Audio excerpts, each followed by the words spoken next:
जितनी भी science fiction आज तक हमने पढ़ी है, ब्लैक होल उन तमाम फिक्शन में से सबसे ज्यादा इंटरेस्टिंग और सबसे ज्यादा अट्रैक्टिव है। ब्लैक होल क्या होता है और ब्लैक होल के अंदर जाना खतरनाक क्यों हो सकता है? क्या ब्लैक होल हमें एक कायनात से दूसरी कायनात में जाने का रास्ता फराहम करते हैं? ये सब कुछ जानेंगे हम इस वीडियो में, तो आप इस वीडियो को मुकम्मल तौर पर देखने के लिए हमारे साथ रहिए। मैं हूं अदील अख्तर और आप देख रहे हैं बेस एकेडमी साइंस चैनल।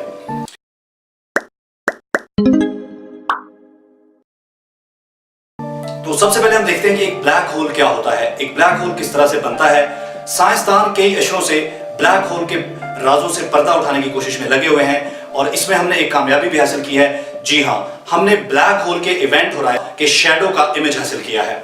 पिछले महीने में हमने ये इमेज हासिल किया है और ये इमेज साइंस की दुनिया में एक बड़ी कामयाबी तस्वर किया जा रहा है। तो सबसे पहले हम स्टार्ट करेंगे कि ब्लैक होल किस तरह से बनता है। तो याद रखिए, कोई भी ब्लैक होल बनने का सफर स्टार्ट होता है एक स्टार से। आपको आसमान पर बहुत सारे स्टार्स नजर आते हैं। स्टार के अंदर बुनियादी तौर पर गैसेस होती हैं। उन गैसेस की फ्यूजन से एनर्जी क्रिएट होती है और उस एनर्जी की वजह से एक प्रेशर पैदा होता है, आउटवर्ड प्रेशर, जो उस स्टार के मास को बाहर की तरफ अट्रैक्ट करता है या बाहर की तरफ उसको कंपेल करता है।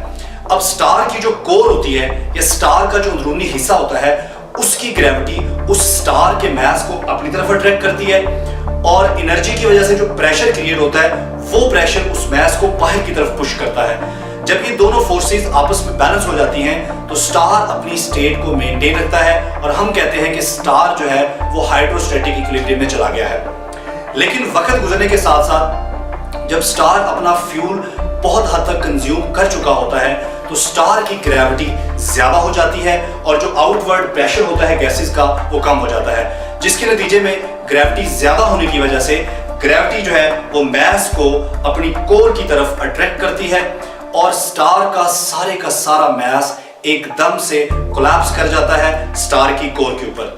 अब क्या होता है, बहुत थोड़ी सी जगह में बहुत ज्यादा मास इकट्ठा हो जाता है, जिसकी वजह से वहां एक सिंगुलैरिटी जन्म लेती है और उस सिंगुलैरिटी की डेंसिटी इस कदर ज्यादा होती है कि हमारे स्पेस टाइम फैब्रिक में एक सुराख हो जाता है।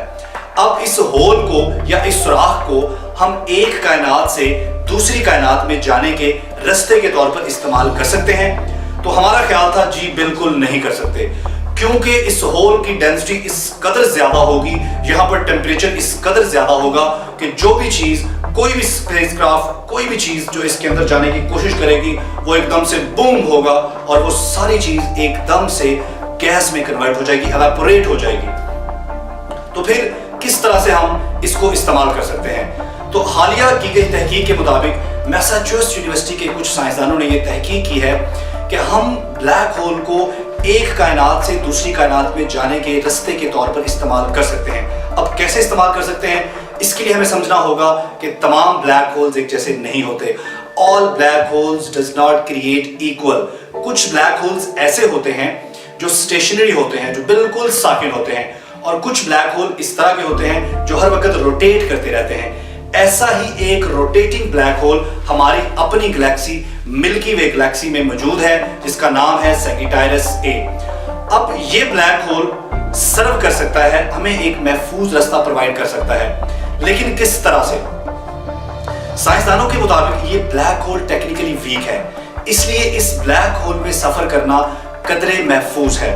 अब इस बात को समझने के लिए हम यूं समझ सकते हैं कि जिस तरह हमारे पास एक मोमबत्ती होती है, कैंडल होती है, उस कैंडल का जो फ्लेम होता है आमतौर पे उसका टेम्परेचर 2000 डिग्री सेंटीग्रेड होता है। अगर आप उस फ्लेम के पास अपनी उंगली लेके जाओगे तो वो आपकी उंगली को बर्न कर देगा, लेकिन अगर उसी फ्लेम के पास से आप अपनी उंगली को एकदम से तेजी से ऐसे गुजारोगे तो वो फ्लेम आपको बर्न नहीं कर सकेगा। तो ये ब्लैक होल इस तरह से हमें महफूज रास्ता दे सकता है कि जो ही हमारा स्पेसक्राफ्ट इसके अंदर जाएगा वो एकदम से इतनी तेजी के साथ दूसरी कायनात में, दूसरी यूनिवर्स में निकल जाएगा कि ब्लैक होल उसको काबिले कदर नुकसान नहीं पहुंचा सकेगा। इस बात पे मजीद रोशनी डालने के लिए साइंसदानों ने एक कंप्यूटर सिमुलेशन, एक कंप्यूटर मॉडल तैयार किया है। उस मॉडल में उन्होंने इस बात का जायजा लिया है कि अगर कोई स्पेसक्राफ्ट कुछ मखसूस हालात में अगर इस ब्लैक होल में से गुजरेगा तो वो ब्लैक होल किस कदर असरात उस पर छोड़ेगा या कितना उस स्पेसक्राफ्ट को मुतासर कर सकेगा।